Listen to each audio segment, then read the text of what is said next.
खबर शामिल करते हैं शहर से, जहां डीआईजी एस और एसएसपी जिला कोरंगी की हिदायत पर थाना जमान टाउन पुलिस ने इंतहाई मतलूब मुलजिम को गिरफ्तार कर लिया है। थाना Zaman town SHO inspector Atikur Rahman ने रॉयल न्यूज टीवी के चीफ रिपोर्टर कराची जावेद महमूद आराइन को बताया है कि एसएचओ अतिकुर रहमान खुसूसी हिदायत पर तस्वीर महल चौकी इंचार्ज कामरान अब्बासी ने कामयाब कार्रवाई की। लांडी कोरंगी में खौफ की अलामत समझा जाने वाला कचरा गैंग का कारिंदा को गिरफ्तार कर लिया। पुलिस के मुताबिक मुलजिम अबरार अहमद फहद उर्फ कचरा गैंग का अहम कारिंदा है। मुलजिम साथियों के साथ असले के जोर पर शहरियों से लूटमार में मुलविस है। मुलजिम ने इब्तिदाई तफ्तीश में होशरुबा इंकशाफात किए। मुलजिम अबरार और इसके साथी शहरियों से मोबाइल फोन, नकदी और कीमती सामान छीनते थे। मुलजिम ने लांडी कोरंगी, शाह लतीफ टाउन, मलिर और स्टील टाउन में खवातीन के कानों से सोने की बालियां, गले से चेन और मोबाइल फोन्स भी छीनते थे।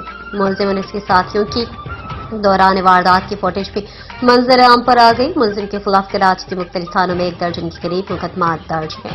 मुलजिम कत्ल, इक़दाम कत्ल, पुलिस मुकाबले, डकैती और दहशतगर्दी के मुताबिक मुकदमात में गिरफ्तार हो चुका है। मुलजिम के कब्जे से गैर कानूनी असला, छीना हुआ मोबाइल फोन और दीगर सामान बरामद कर लिया गया है। एसएचओ जमान टाउन अतिकुर रहमान ने मुलजिम के खिलाफ मुकदमा दर्ज करके कानूनी कार्रवाई शुरू कर दी है।